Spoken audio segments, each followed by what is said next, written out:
Hola, bienvenidos. Somos La Gaceta, una de las empresas de comunicación más grandes del país.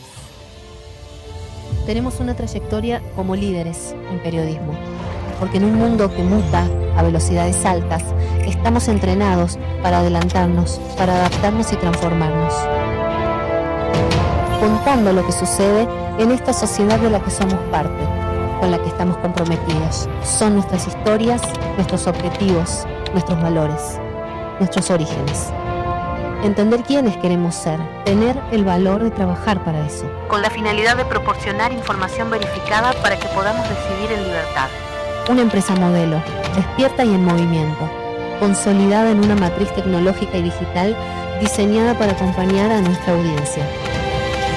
En los momentos cotidianos, en las situaciones complejas, difíciles, urgentes, responder a la altura de nuestra comunidad con un periodismo serio y responsable, un periodismo valiente, para contarnos más y mejor, desde aquí, con la voz, los intereses y los proyectos de los tucumanos, una voz propia entre tantas voces, con llegada a todo el país. Nos visitan más de 7 millones de personas por mes en todas nuestras plataformas, un número que nos consolida como herramienta para impulsar productos y contenidos de Tucumán a todo el país, con nuestra mirada puesta en el mundo. La Gaceta cuenta con socios claves como Google y Facebook, además de otras alianzas internacionales y coberturas especiales, atentos a las huellas de los tucumanos en el mundo, avanzando sobre la oportunidad histórica de proyección nacional e internacional. Contamos con más de 1 millón de reproducciones mensuales en YouTube y superamos el 1,5 millones de seguidores en nuestras redes sociales.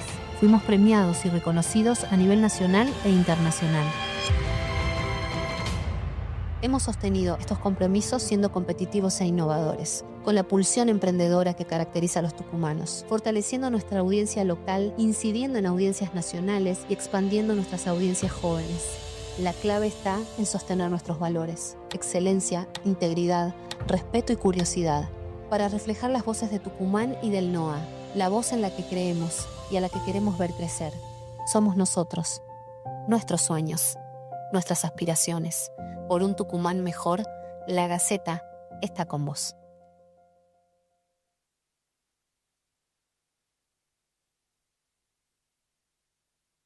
Federalismo y Libertad nació en el año 2012 con la firme convicción de fortalecer nuestra democracia y fomentar el desarrollo en el norte argentino. En este camino, trabajamos con el objetivo de mejorar Tucumán, el país y la región, siempre guiados con la premisa de promover los valores de la libertad. Desde nuestro inicio, contamos con el apoyo invaluable de un dedicado equipo y el respaldo de patrocinantes, empresas y aportantes individuales que apuestan y comparten nuestro propósito. Gracias a ello y a nuestra firme convicción por las ideas de la libertad como motor de cambio, nuestra fundación se ha convertido en una reconocida institución.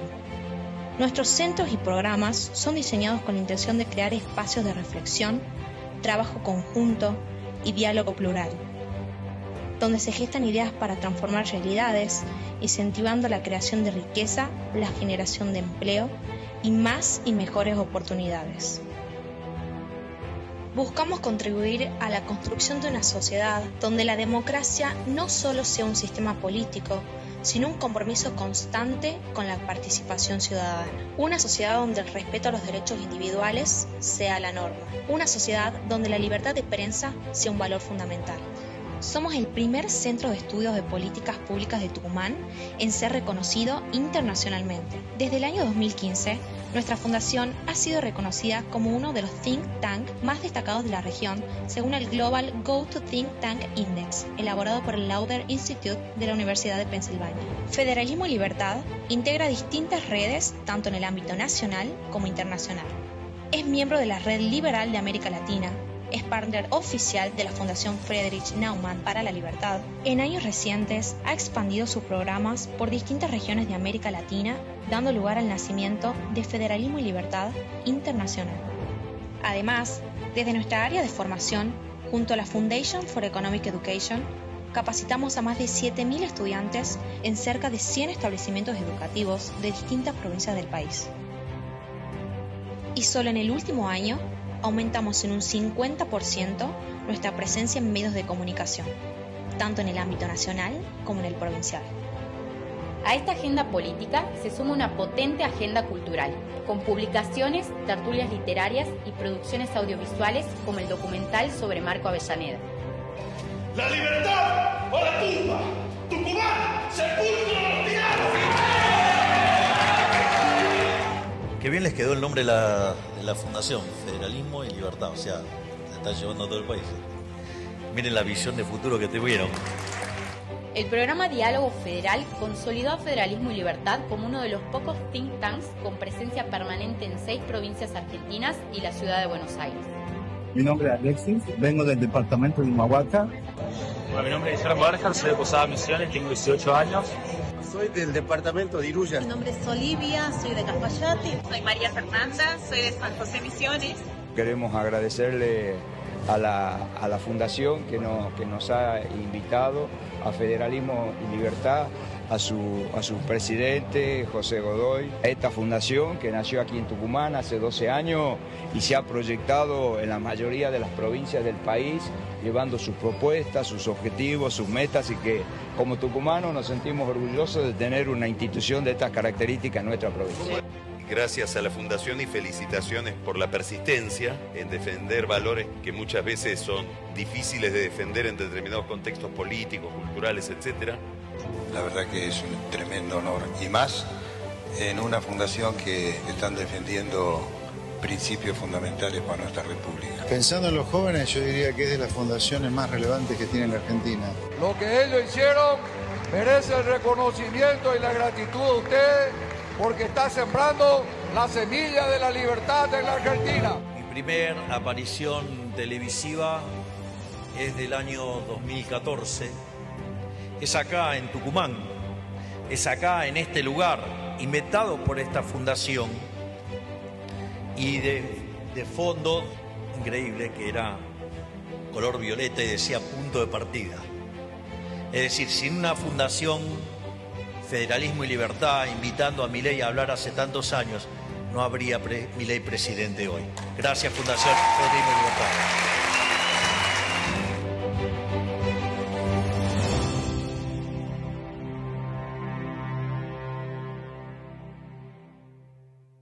Federalismo y Libertad.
Hola, ¿qué tal?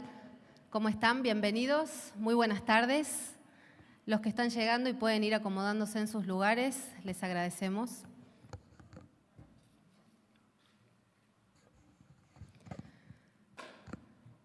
Muy buenas tardes. La Gaceta y Fundación Federalismo y Libertad les da una cordial bienvenida a este ciclo denominado La Argentina que viene. Es un honor contar con la presencia de todos ustedes. Hoy nos acompañan invitados especiales, autoridades, académicos, colegas periodistas y, por supuesto, cada uno de los que está presente esta tarde para compartir esta jornada de reflexión, de diálogo y de conversación. Este ciclo nace con la vocación de pensar juntos los grandes dilemas del presente y las perspectivas del futuro para nuestro país. Y en este marco, hoy tenemos la oportunidad de escuchar y dialogar con uno de los intelectuales más reconocidos de la Argentina, el historiador y ensayista Natalio Botana. La entrevista va a estar a cargo de Daniel Desein, presidente del directorio de la Gaceta, quien va a guiar esta conversación sobre historia reciente, dilemas institucionales y los escenarios por venir. Permítanme repasar brevemente la notable trayectoria de Natalio Botana. Es doctor en Ciencias Políticas de la Universidad de Lovaina. Es profesor emérito de la Universidad Torcuato Di Tella y miembro de número de la Academia Nacional de Historia, institución que presidió entre 2020 y 2023. Integra también la Academia Nacional de Ciencias Morales y Políticas. Su obra incluye títulos fundamentales como el orden conservador y la tradición republicana, que se han convertido en referencias indispensables para comprender la evolución política de la Argentina. Ha sido distinguido con el premio Consagración Nacional en Historia y Ciencias Sociales en el año 1995. Ha sido distinguido 2 veces con el Conex de Platino en el año 1994 y 2004. Recibió la Pluma de Honor de la Academia Nacional de Periodismo en el año 2016 y recientemente fue premiado con el Gran Premio que otorga ADEPA el año 2024. Su voz es una de las más influyentes a la hora de interpretar los años de democracia de Argentina, con sus logros y sus tensiones y de proyectar reflexiones sobre el porvenir en un mundo atravesado por cambios civilizatorios y políticos de enorme magnitud. A continuación, queremos invitarlos a un momento muy especial antes de la conversación con Daniel Desein, y es inaugurar la entrega de un premio especial, que es el Premio La Gaceta, un reconocimiento por su aporte invalorable para entender nuestro pasado y nuestro presente. Quiero invitar a acercarse al escenario a Natalio Botana y a Daniel Desein para hacer entrega de esa distinción. Y un aplauso para ambos, por favor.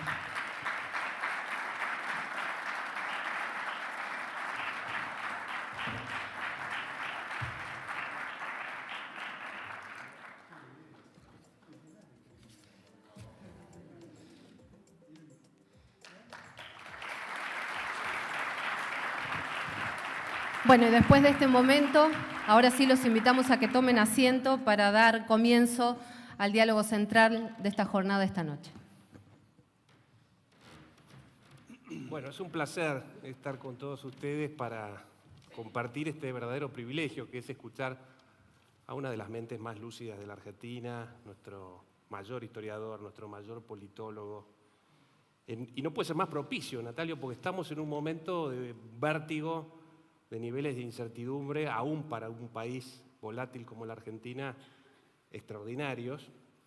Yo lo conocí a Natalio en un espacio interesantísimo que se llamó el Foro Iberoamérica, que congregaba a los mayores estadistas de la región.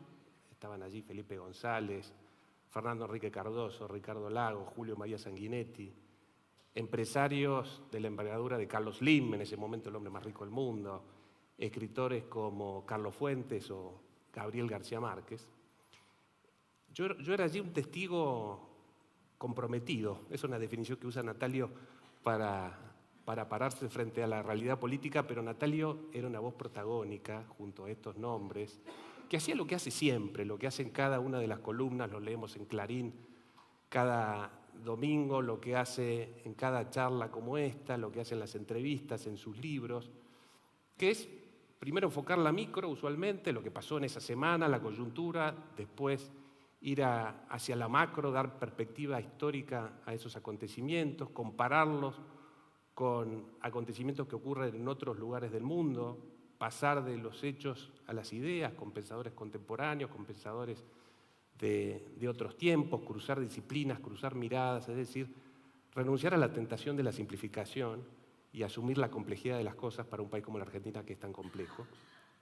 Y Julio María Sanguinetti, a quien mencioné, que escribió el prólogo del último libro de Natalio, recuerda a la clasificación de Simon Kuznets, ese premio Nobel de Economía que dividió a los países en 4 categorías: desarrollados, no desarrollados, y el país que no tenía ninguna condición para el desarrollo y se desarrolló, que es Japón, y el anti-Japón, que es la Argentina, ¿no? Teniendo todas las condiciones, no lo logró. Bueno, Natalio nos proporcionó algunos de los elementos, de las miradas, de las interpretaciones para responder a este gran misterio que sigue asombrando a locales y extranjeros. Esas charlas que teníamos en el foro, nos reuníamos 3 días en distintas capitales latinoamericanas, en España, en Portugal, para pensar básicamente los problemas de nuestro tiempo. Tuve la fortuna de poder reiterarla con un café que se inauguró cerca de nuestras respectivas casas en Buenos Aires, que cerró hace poco, Natalia, hace 1 mes y medio, pero normalmente 1 vez por semana o cada 2 semanas nos encontrábamos allí. Natalio muchas veces estaba acompañado por su hijo Diego, un brillante constitucionalista, y hablábamos sobre los problemas del país. Bueno, cómo ven las cosas, qué es lo que viene, lo que vamos a hablar ahora. Y en una de esas charlas estuvimos con Jorge Brahim, que está por acá, lo sumamos a José Godoy, quien lo habría traído a Natalio el año pasado a un evento de la Fundación Federalismo y Libertad, para traerlo nuevamente y continuar esta charla, que tiene mucho que ver con su último libro. Su último libro, La experiencia democrática, toma los 40 años de democracia desde la elección que lleva Alfonsín al poder hasta el 2023, donde veíamos la inminencia de Milei, ¿no? Sobre todo el Milei candidato, el Milei de los primeros días en la gestión, y ahí se cortaba. Pasó el tiempo y todo lo que conocemos hasta hoy en los 21 meses de gestión. Al año y medio de esa gestión, Natalio sintió que faltaba un capítulo, ¿no? Que era el capítulo sobre la nueva gestión y qué significa eso para la Argentina, ¿no? Cuánto de cambio y cuánto de continuidad hay. Me gustaría, Natalio, antes de hablar de lo que viene, que nos hagas un resumen. En el libro lo tratás muy bien, lo abordás a través de su relación con el liberalismo, con la nueva derecha, con los nuevos líderes, con la revolución tecnológica y la mutación civilizatoria en la que estamos, pero que nos hagas un resumen sobre, bueno, qué es lo que cómo podemos clasificar a este fenómeno Milei plasmado en la gestión que lleva 21 meses en la Argentina. Bueno, querido Daniel, en primer lugar tengo que agradecer la gratitud tucumana. Tucumán está muy cerca de mi corazón, por razones obvias, muchos lo conocen.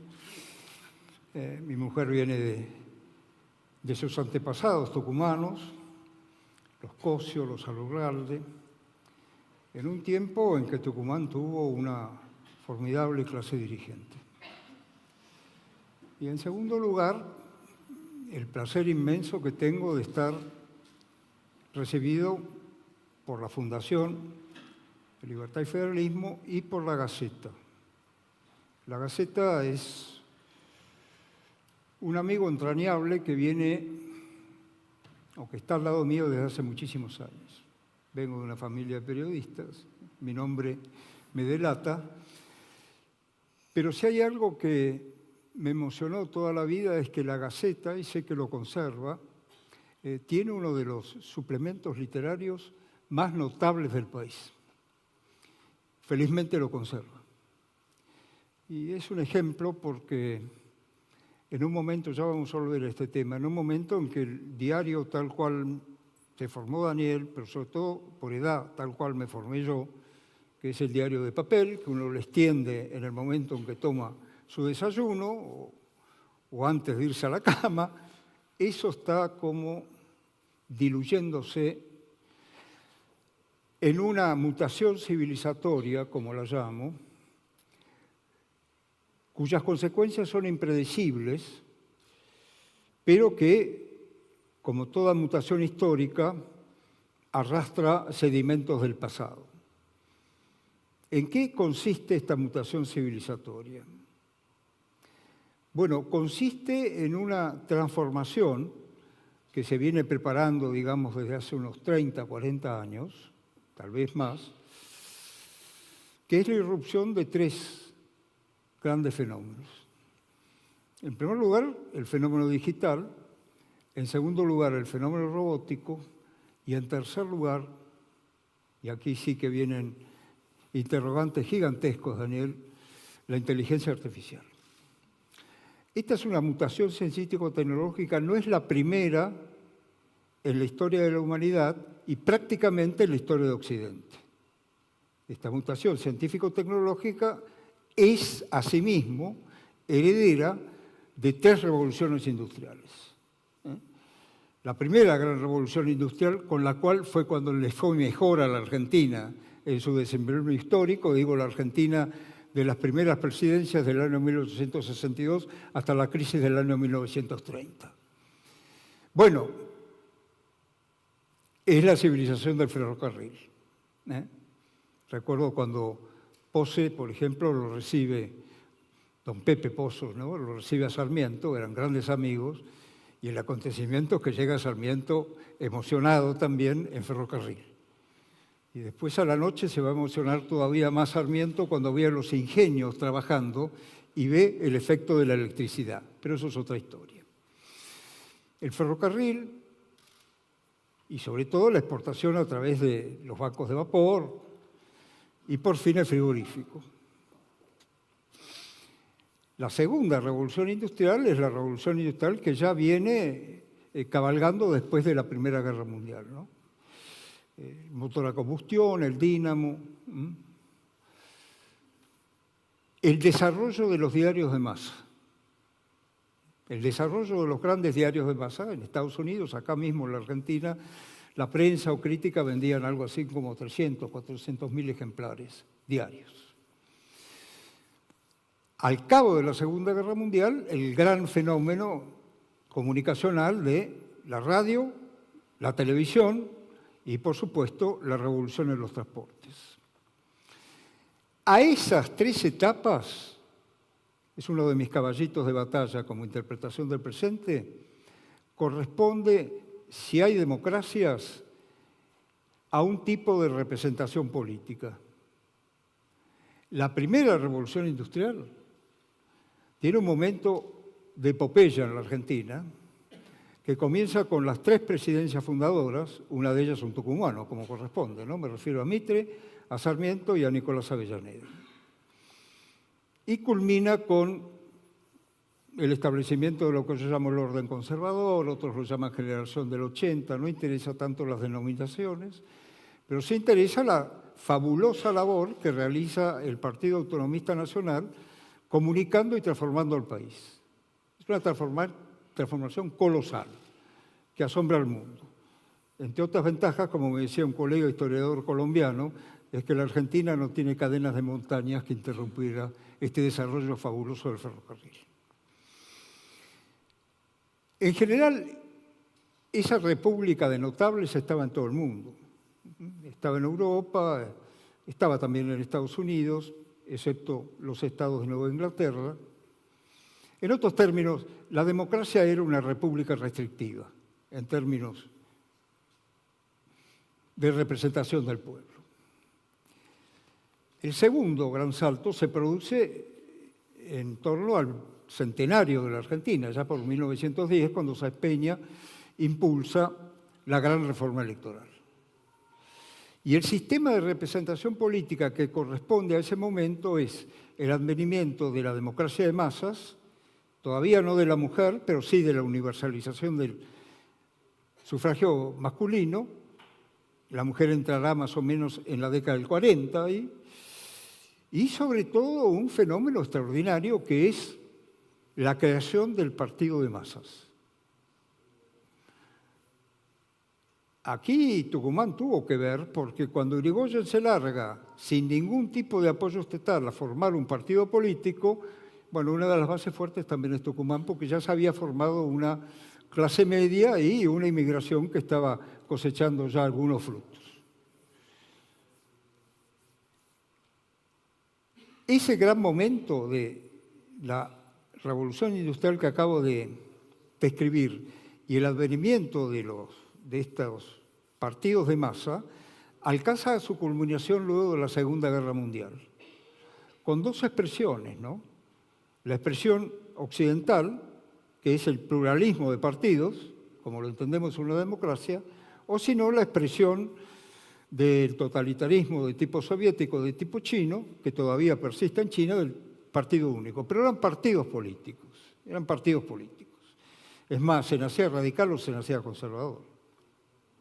Eso es un dato para mí muy fuerte y que llegó, les insisto, al punto de culminación allá por las décadas del 50, 60, 70 y 80 del último siglo.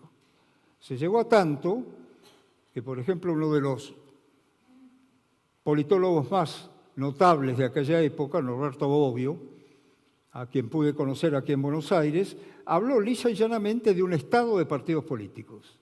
No estado en cuanto al estado del tiempo, sino estado en cuanto a institución madre. Bueno, lo que ha hecho esta mutación científico-tecnológica, o lo que ha provocado, mejor dicho, Daniel, es un estallido de la representación política.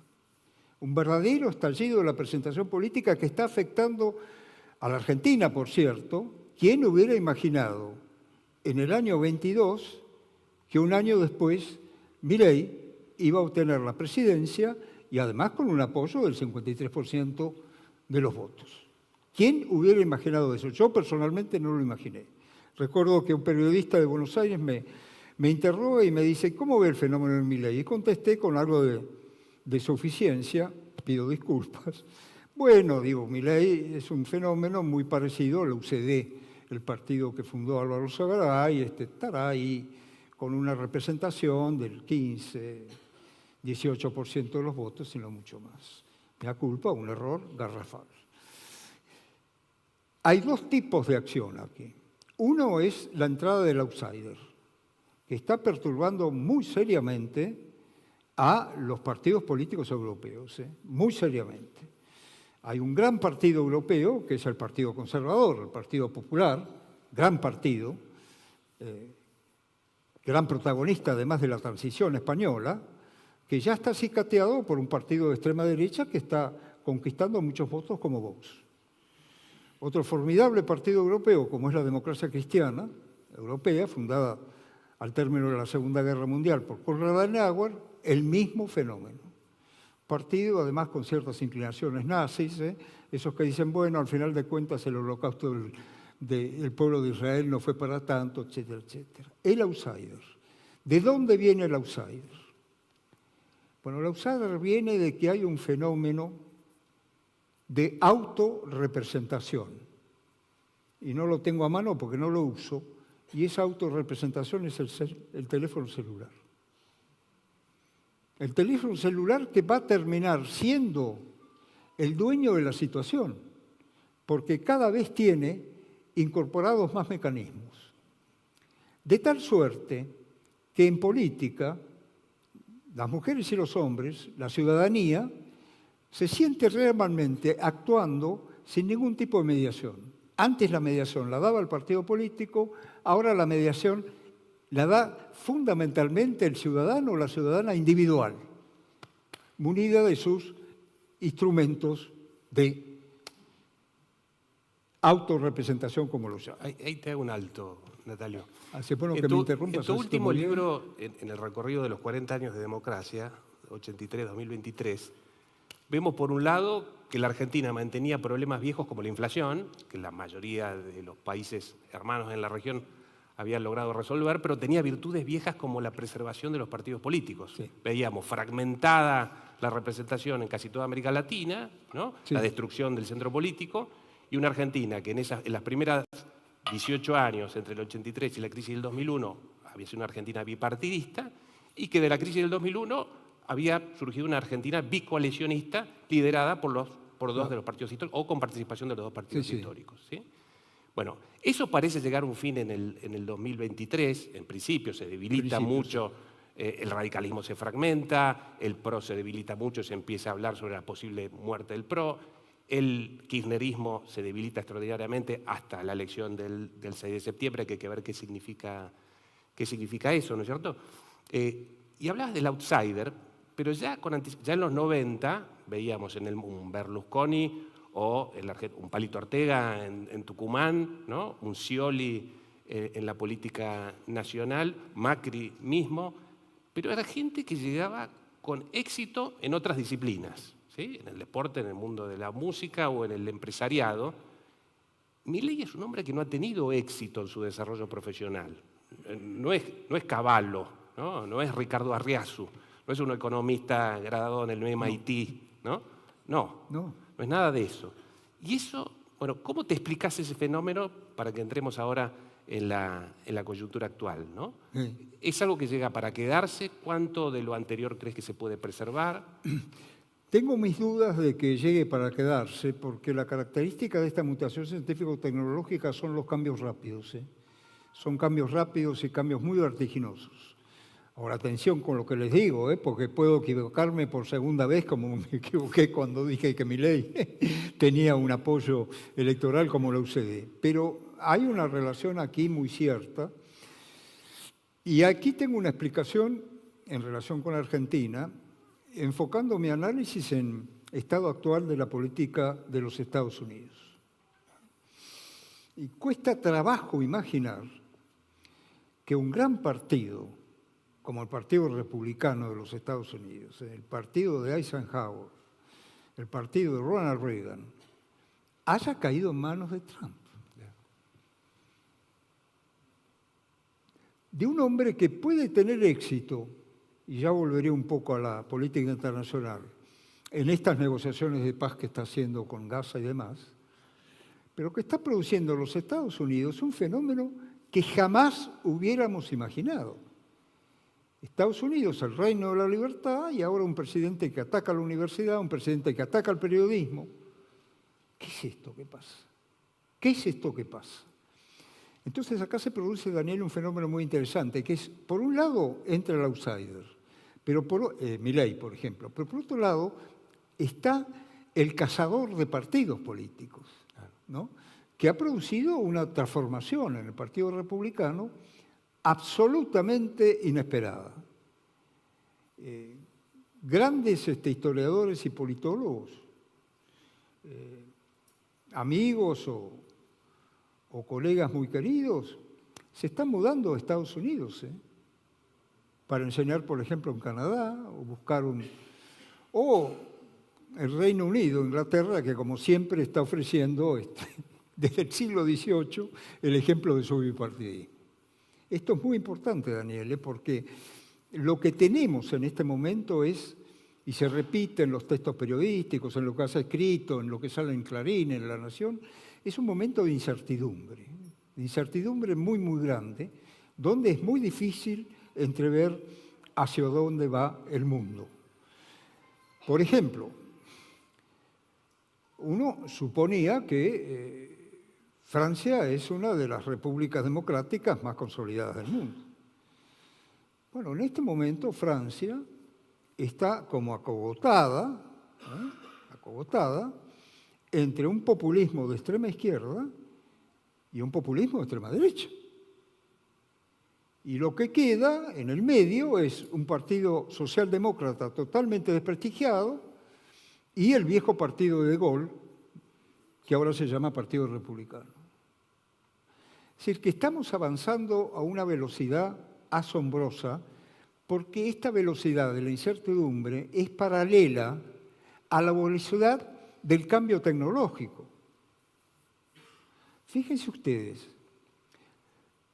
años cuando hablaba en Tucumán, invitado por una gran figura, y era un gran amigo mío de la cultura tucumana, que es Carlos Paz de la Torre.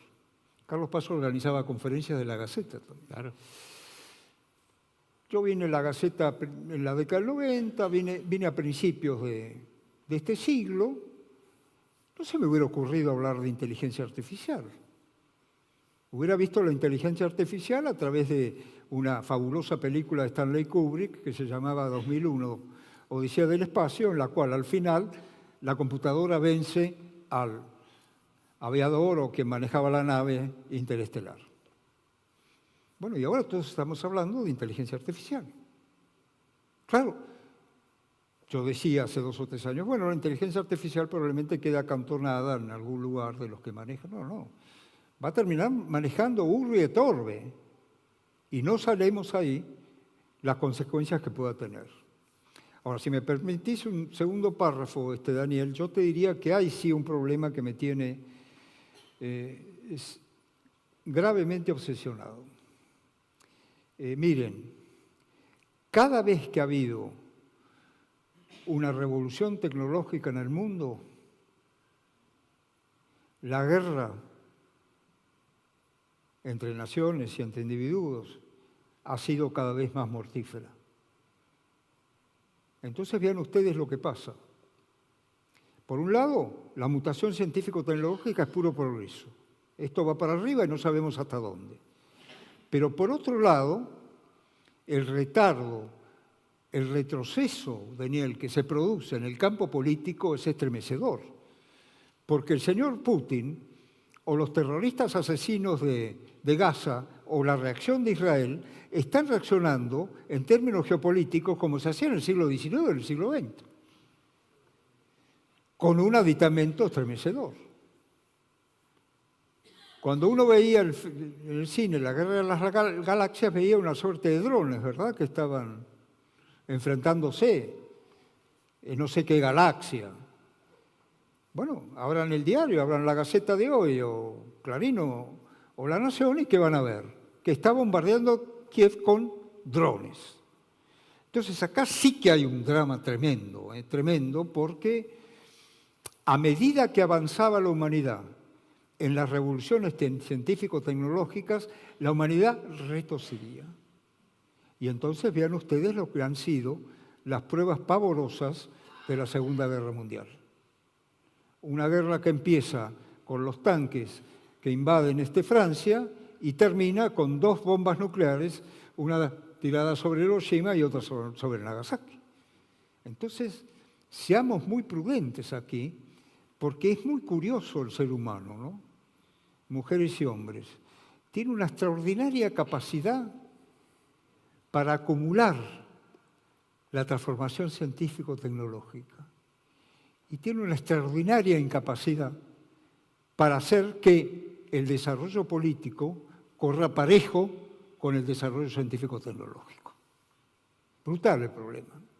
Y claro, a esto me lleva a la Argentina, porque Milei es un outsider. Milei ganó la presidencia del año 23 con ideas nuevas. Nadie esperaba, por cierto, la catarata de insultos y denuestos que siguió a esa victoria. Nadie esperaba en el periodismo que fueran tan agredidos o semejantemente agredidos, en mi opinión menos que como ocurrió con el kirchnerismo. Pero traía una novedad, traía una gran novedad.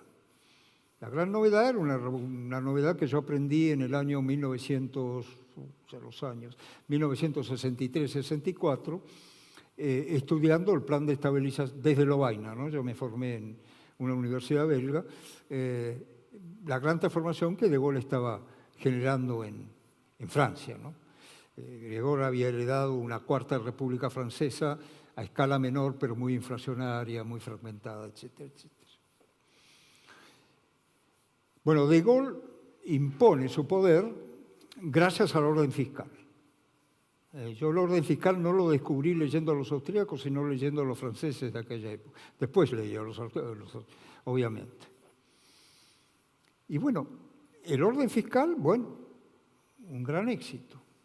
Pero por otro lado uno observa el modo como desde Palacio, ese triángulo de hierro de que hablan, que me parece que está un poco oxidado ahora, pero en fin, es un triángulo.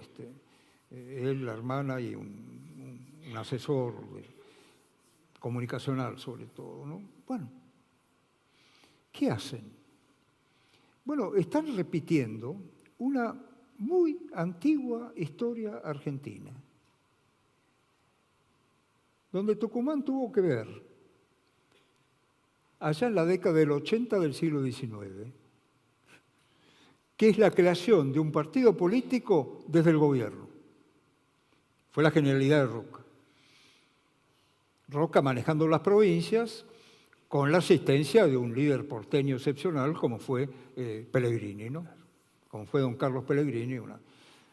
Tal vez mañana en este premio pueda recordar algo de Pellegrini.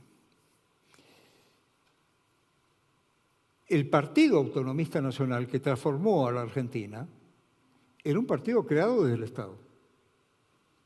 Los partidos opositores fueron lentamente creados desde el seno de la sociedad civil.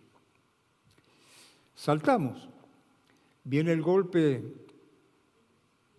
de Uriburu en 1930, que rompe 70 años milagrosos de estabilidad en la Argentina, ¿no? Pese a que había revoluciones, ninguna revolución destituía a los gobiernos. Y un presidente general, Agustín P. Justo, muy inspirado en el Zorro, aunque cometió el error de aplicar un desaforado control del sufragio a través del fraude, ¿qué hace? Constituye la concordancia a través del Estado. ¿Cómo la constituye? Dividiendo a todos los partidos históricos que en ese momento hay. Divide a los radicales, desde luego los conservadores están con él, y divide también al viejo Partido Socialista. La culminación de esta tradición es con Perón. En 1943, Perón no era nada. Esto lo escribí en otro artículo, en otro libro. Nada era Perón. Un ignoto coronel que pertenecía a otra asociación de coroneles llamado el GO, que hicieron el golpe del 43. En 1946 Perón era todo. ¿Cómo construyó Perón su poder? Armando un partido, el Partido Justicialista, desde el Estado y dividiendo a todos los partidos históricos. Uno se olvida porque era un hombre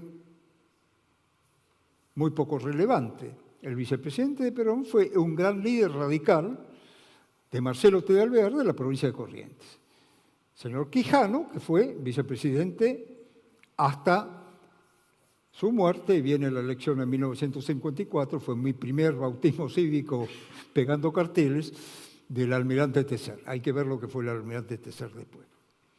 Esto es un dato muy importante, porque curiosamente están repitiendo lo mismo. ¿Qué significa esto? Bueno, significa muchas cosas, pero significa algo que para mí es crucial, sobre todo porque lo aprendí viviendo y estudiando la política europea. Es un sistema político que rompe el espíritu de coalición. ¿El espíritu de coalición en qué consiste? En que cuando un partido no tiene mayoría, se reúne con otros partidos para forjar una mayoría. Y eso se hace a través de dos conceptos muy denegados en este momento. Un concepto es la negociación y otro concepto es el consenso. Un acuerdo que permita estabilizar un gobierno a largo plazo. Les cuento esta anécdota. Resulta que en la primera elección de una Alemania destruida, en fin, ya sabemos lo que fue eso, después de 1945, la primera elección, 1949, el partido de Adenauer, la democracia cristiana, gana muy bien, muy bien. Podría haber gobernado solo. Inmediatamente llama a un partido conservador que actuaba en Bavaria, que todavía existe, se llama Partido Social Cristiano, y al viejo Partido Liberal alemán, que fue un gran partido. Para darles una idea, si hay discípulos míos o chicos estudiantes de sociología, el partido de Max Weber. Entonces le pregunto, ¿pero si usted tenía mayoría? Y contestó, era un hombre de muy pocas palabras. Yo llegué a conocerle y hasta de darle la mano. Es necesario, le dice. Es necesario. ¿Pero por qué es necesario? Para no incurrir en excesos. Ahora, que no se arme una coalición en la Argentina no solo es culpa de Milei, es culpa de estos antepasados de estas tradiciones latentes que de tanto en tanto se hacen manifiestas. Claro está, estoy hablando de Tucumán. Este modelo del partido creado desde el Estado se da muchísimo en las provincias, fundamentalmente en las provincias del norte. Aquí hay un partido formado desde el Estado muy fuerte. Lo hay en La Rioja, no digamos en Formosa. Es decir, que este modelo hegemónico se incuba en las provincias. Y el ejemplo más acabado de este modelo hegemónico se llama Néstor Kirchner, que gobernó hegemónicamente a Santa Cruz, posteriormente gana sorpresivamente la elección, lo has dicho muy bien, gana sorpresivamente la elección y que monta nuevamente desde el Estado, aprovechando la división antigua del peronismo y la unidad del mismo, un partido desde ahí.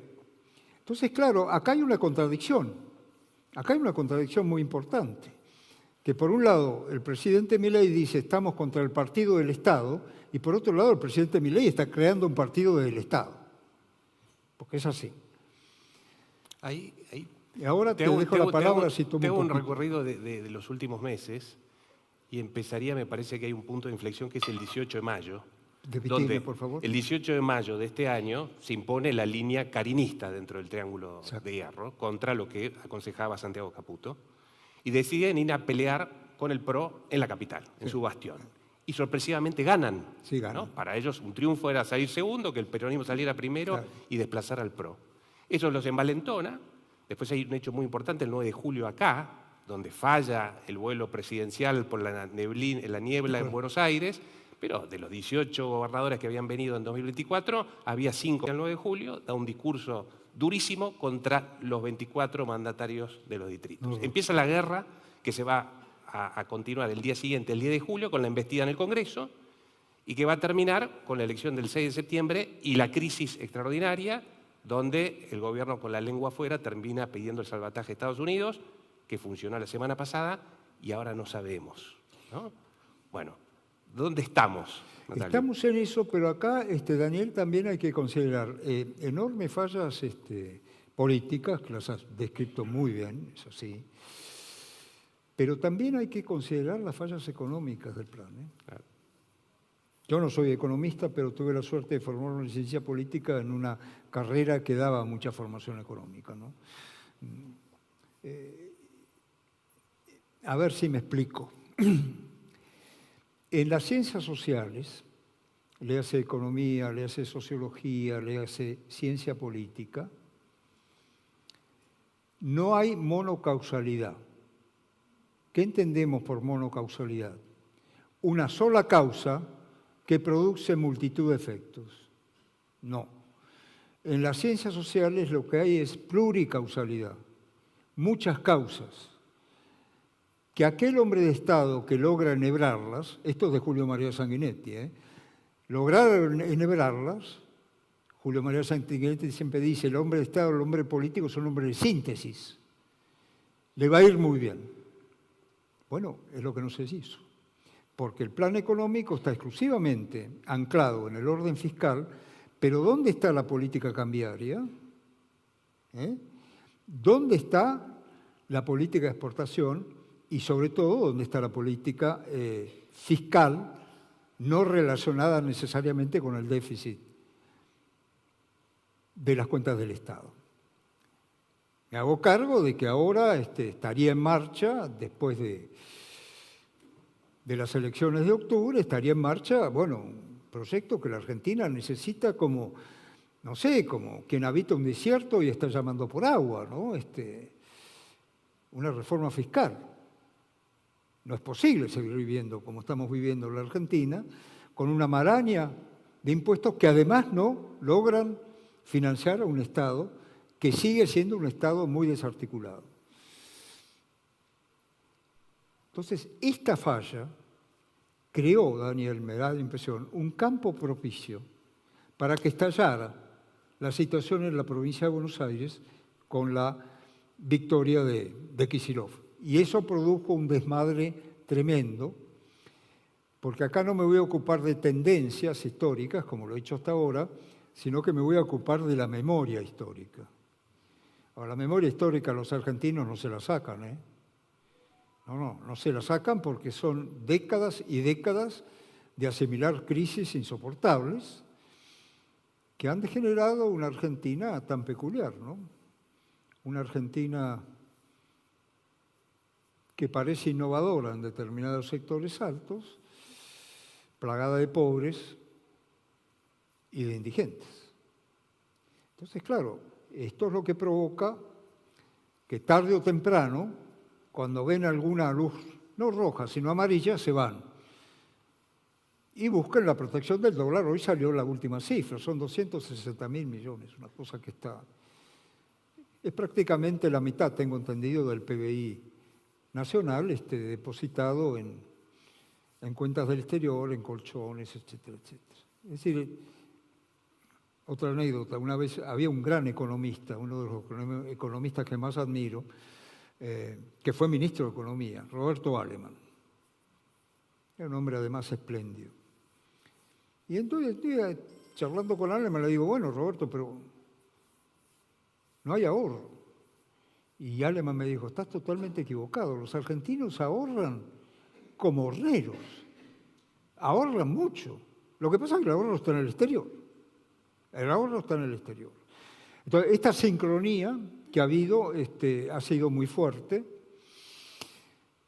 con el agravante de que no sabemos si va a seguir produciéndose en las elecciones del 26 de octubre.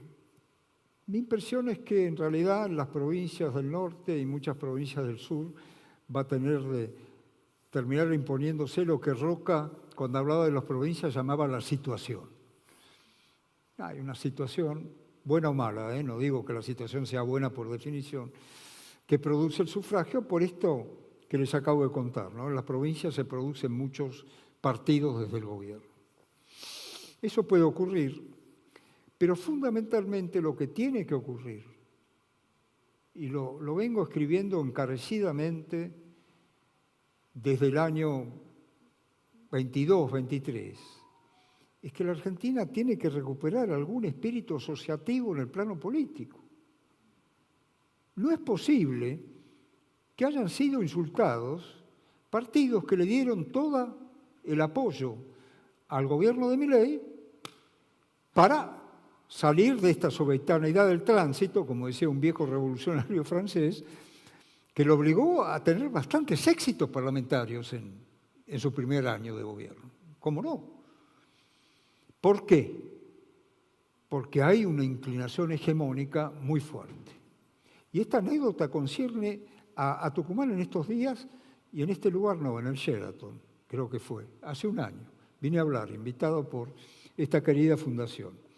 Y habló una exalumna mía, Patricia Bullrich, con una gran experiencia, andado en todas partes, tiene mucha popularidad. La ciudad de Buenos Aires tiene una popularidad indiscutible. Toma la palabra y en un momento dado, muy suelta, dice, nosotros queremos crear una nueva hegemonía. Entonces yo la miro y ella me mira. Y entonces, claro está, como dice Natalio, con respeto a la República, cuidado institucional, etc. Pero crear una nueva hegemonía. Esto es un dato fuerte, ¿no? De cómo es pesada la historia. Por eso digo siempre, Daniel, que, mejor dicho, no digo siempre, digo desde hace 3 años tal vez, que la tendencia mundial, fíjense lo que digo, en mundial, no en China, no en Rusia, sino en Occidente. La tendencia mundial es hacia la polarización política. Dos extremos, y el medio, que es el factor de equilibrio de las democracias, pulverizado o transformado, como escribió alguna vez, en un laberinto de facciones, que uno ya no sabe dónde están unos, dónde están los otros y demás. Pero, si uno ve las encuestas más recientes, ve que los dos extremos, tanto la Libertad Avanza como el peronismo en sentido amplio, se quedan con algo así como más del 75% de la intención de voto. No sabemos si esa intención de voto va a ser efectiva o no, pero ahí está.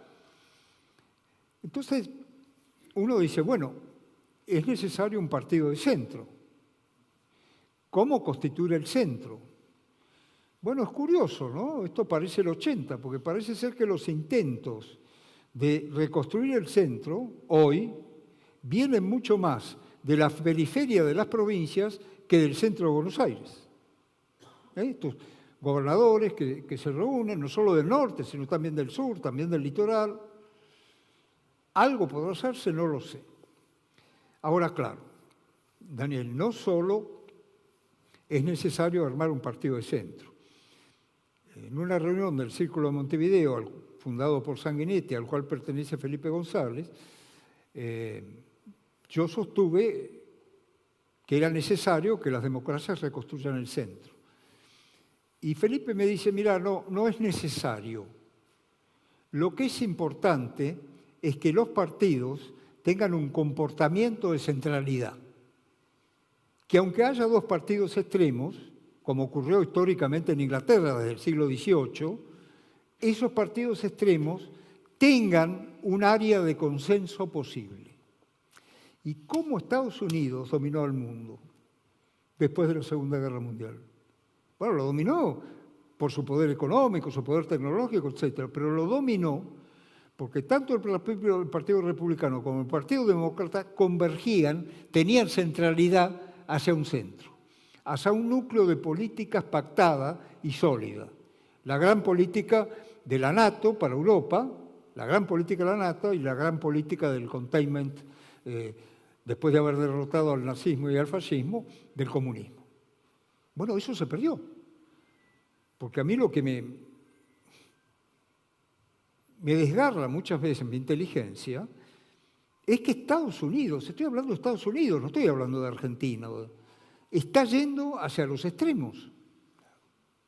No hay centralidad entre el Partido Republicano y el Partido Demócrata. El Partido Demócrata también es un laberinto muy complejo, donde eso que despectivamente se llama la cultura woke ha aprendido mucho, y el Partido Republicano parece enfeudado con Trump. Bueno, lo que hay que reconstruir en la Argentina entonces son dos cosas. Si fuera posible, con impulso de las provincias, un partido de centro, pero fundamentalmente, y eso va a costar muchísimo trabajo, que haya centralidad, que converjan, por ejemplo, en una política común en materia fiscal, en materia laboral, en materia del desarrollo donde la Argentina tiene capacidad para desarrollarse mucho, que no es tanto, aunque es imprescindible, el desarrollo de la minería, el desarrollo de la energía, etc. No tanto eso. Lo que importa es una convergencia para poner en marcha una capacidad que está latente, pero yo creo que puede brillar mucho, que es la capacidad que tienen los argentinos y los argentinos de innovar, la capacidad de innovación, que dentro de esta declinación histórica que hemos tenido, que para mí ya va para 50 años, sin embargo en la Argentina sigue habiendo islas de innovación, están ahí, pero como ya ha dicho el organismo internacional que nos da el dinero y que probablemente diga a Estados Unidos, todo esto sin un consenso político básico, no funciona. De modo tal que mi llamado es muy fuerte, Daniela, a favor de practicar nuevamente el espíritu de asociación y la inteligencia del consenso. Ahí tenemos novedades, Natalio, desde la elección de la provincia de Buenos Aires, con un Kicillof, por ejemplo, moderando su discurso, yendo al programa de Carlos Pañi, dando una entrevista a Clarín, inimaginable a Cristina o a Máximo en esos lugares, ¿no? Entonces, tratando de diferenciar, tiene un conflicto con Cristina, ¿no? No la fue a visitar todavía, marca su distancia, mantiene algunos principios ideológicos, sigue defendiendo la estatización de YPF, ¿no? Pero discursivamente se modera y, como bien señalás, un Milei que después del susto que se dio en los días previos al salvataje y por solicitud expresa del gobierno americano, tiene que tender a un una reconsideración de sus políticas. Después de un año se sentó con Macri, en Olivos, por ejemplo, ¿no?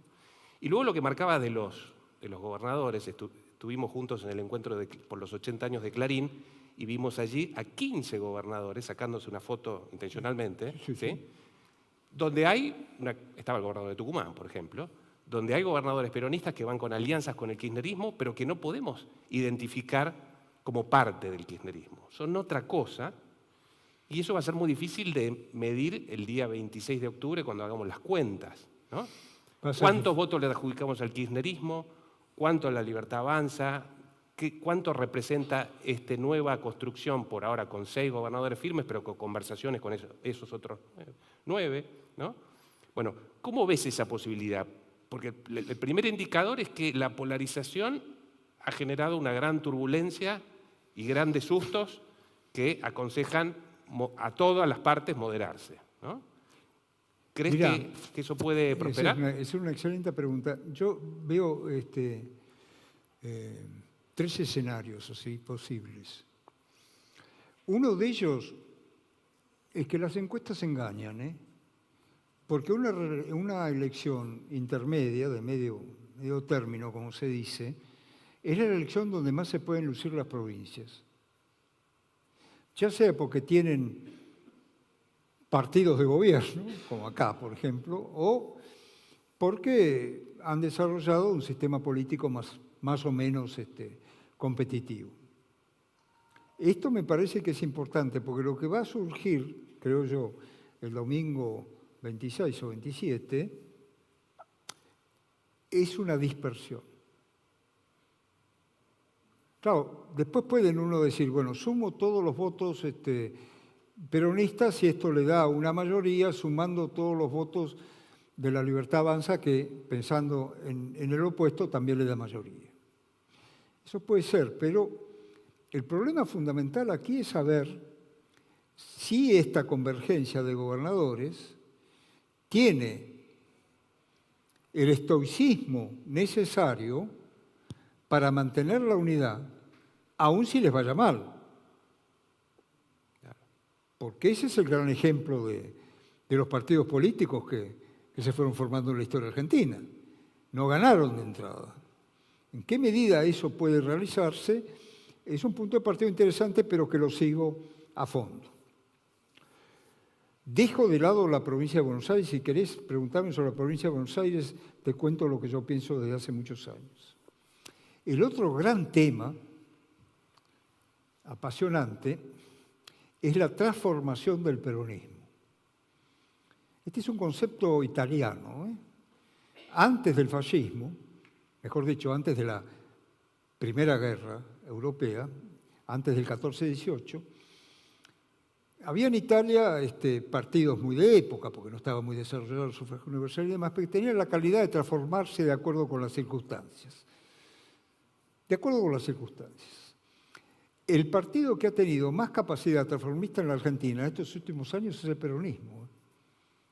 El transformismo empezó con la llegada de Perón allá en la década del 70, donde Perón, muy suelto de ánimo, se convierte de león carnívoro en león herbívoro. Busca el acuerdo de la oposición y se da un abrazo con Balbín. Y después, ¿sabes? Esto es Maquiavelo puro, ¿no? Después de haber alentado a los montoneros, los reprime. ¿Y cómo? 3 transformaciones del peronismo hubo. La primera transformación, en el gran fundador, en Perón. Segunda transformación. ¿Quién hubiera esperado que Menem, que no decía absolutamente nada en la campaña electoral, lo hubiese terminado aliado con la OCDE y llevando adelante el programa de privatización más audaz que ha tenido la Argentina? Crisis del programa menemista, que lo sufre el presidente de la Rúa, la llegada de los Kirchner. Tercera transformación. Esta vez la nave, esas naves antiguas, ¿verdad? La Santa María, en lugar de moverse a la derecha, catapum, se movió hacia la izquierda por el oleaje. Transformación del peronismo hacia la izquierda. Interrogante, ¿qué transformación le espera al peronismo? Porque eso es vital para ir conformando esta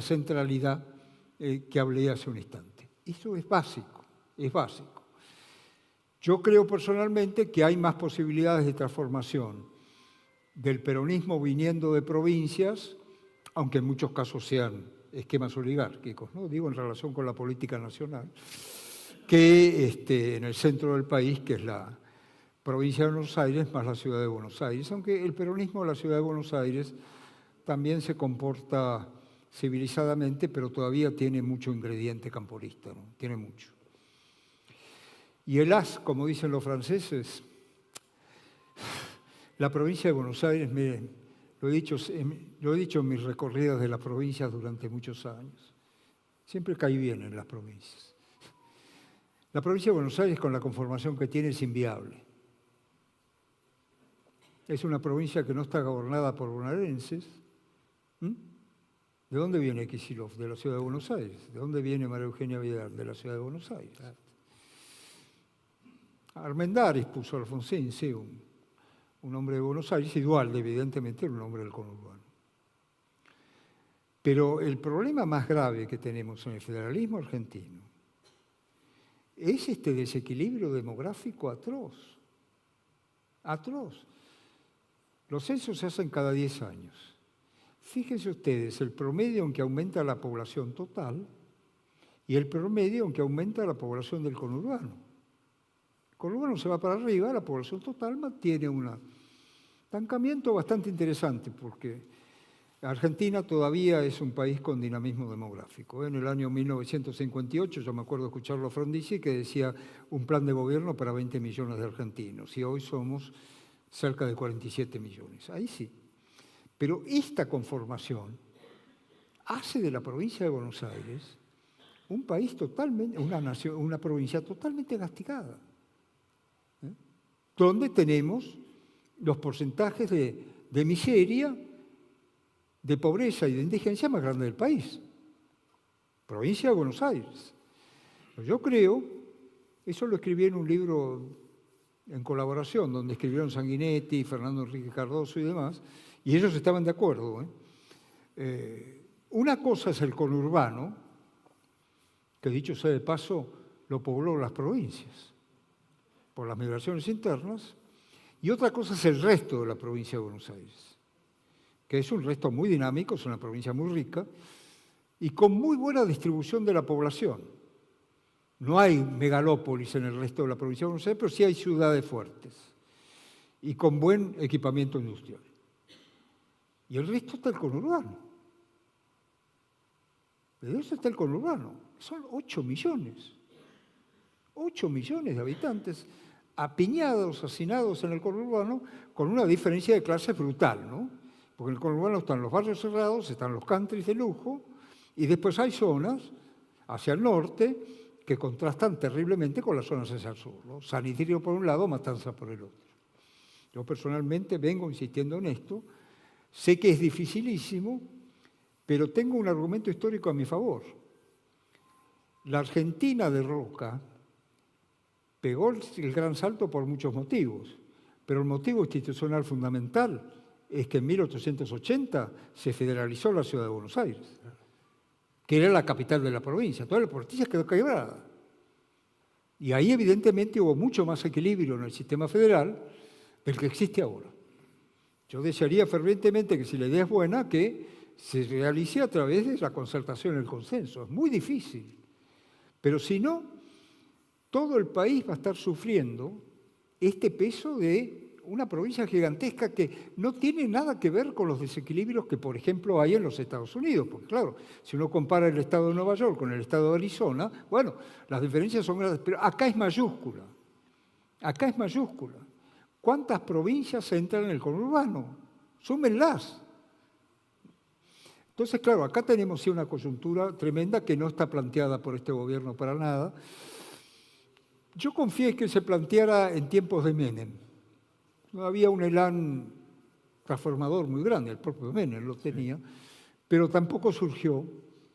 Y vean lo que pasa en la provincia de Buenos Aires, lo que genera pobres liderazgos prestados, y actúa como elemento de presión muy fuerte sobre el Estado Nacional, porque es la provincia que reclama más transferencias directas del gobierno en este sistema federal que es absurdo, que vive de transferencias directas del gobierno, y que el gobierno las hace de acuerdo a sus amistades, ¿no?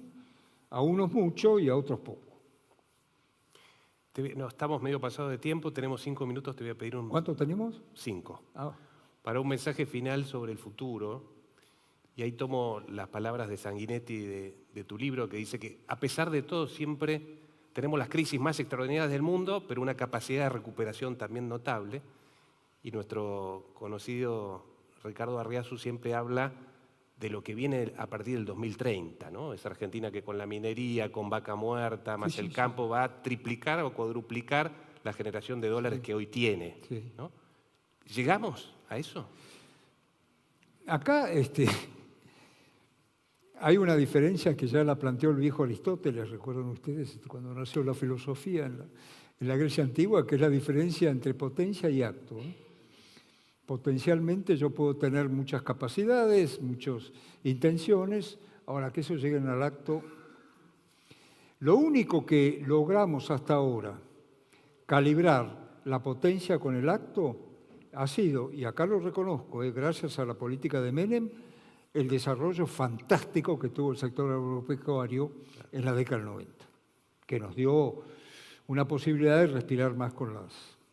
Claro, ese potencial, fíjate, Daniel, lo dice el informe que manda el Fondo Monetario en estos días, después de que salió el proyecto de acuerdo para que el Tesoro nos dé, el Tesoro de los Estados Unidos nos dé $20.000. ¿Y qué pide el fondo? El fondo pide estabilidad, pero están pidiendo cuál es la base política de esto. ¿Cuál es la base política de esto? Porque claro, la lección del mundo es, no ha habido política de estabilidad macroeconómica en el mundo occidental sin un esquema político muy sólido que la respalde. El ejemplo notable, que siempre lo hablamos con Sanguinetti, es el de Israel, ¿no? En tiempos de Simón Peres, que fue, uno ve el liderazgo ahora de Israel y lo compara con Simón Peres, es un océano que lo separa. Pero bueno, Israel era un país muy inflacionario, que también tenía una potencialidad extraordinaria en la sociedad civil, capacidad de innovación tecnológica y demás. Establecieron un plan de estabilidad, pero todos los partidos convergieron en ese plan de estabilidad. Todos los partidos convergieron. Como fue la gran convergencia, Daniel, en la Europa de posguerra, que yo la logré vivir, ¿no? Es decir, dos grandes formaciones, demócratas cristianos, socialdemócratas, que convergían hacia el centro, y una tradición liberal que a ese centro le decía, bueno, sean cuidadosos con el estatismo, respeten más a los mercados. Pero siempre está ese fenómeno. Y esto es lo que por ahora es una gran incógnita. Hay signos. Parece que Milei se ha reunido nuevamente con Macri, ha convocado a este pacto de mayo que se hizo acá en Tucumán, ¿no? Veremos. Pero lo que sí yo digo es que si no se logra este mínimo de concordia y de consenso en la política argentina para establecer una estabilidad, no diría de largo plazo, pero por lo menos de mediano plazo, miren qué modesto soy, mediano plazo nomás, que podrían unos 10 años, algo así, bueno, no salimos, porque la intencionalidad hegemónica, tarde o temprano fracasa. Una vez escribí que la Argentina es un cementerio de hegemonías. Sueñan con la hegemonía, pero llega un momento que caen. Natalio, muchas gracias. Gracias a ustedes.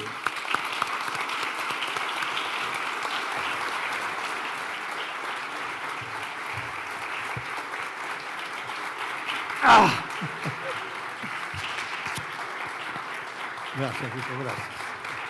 Bueno, muchísimas gracias a ambos, a Natalio Botana por la generosidad de sus ideas, por la lucidez, por supuesto, de su presentación, a Daniel Desein por dirigir esta conversación y este diálogo que nos ayuda a pensar en el pasado, en el presente y en el futuro de la democracia argentina, y a todos ustedes por estar presentes en esta convocatoria conjunta entre La Gaceta y Fundación Federalismo y Libertad.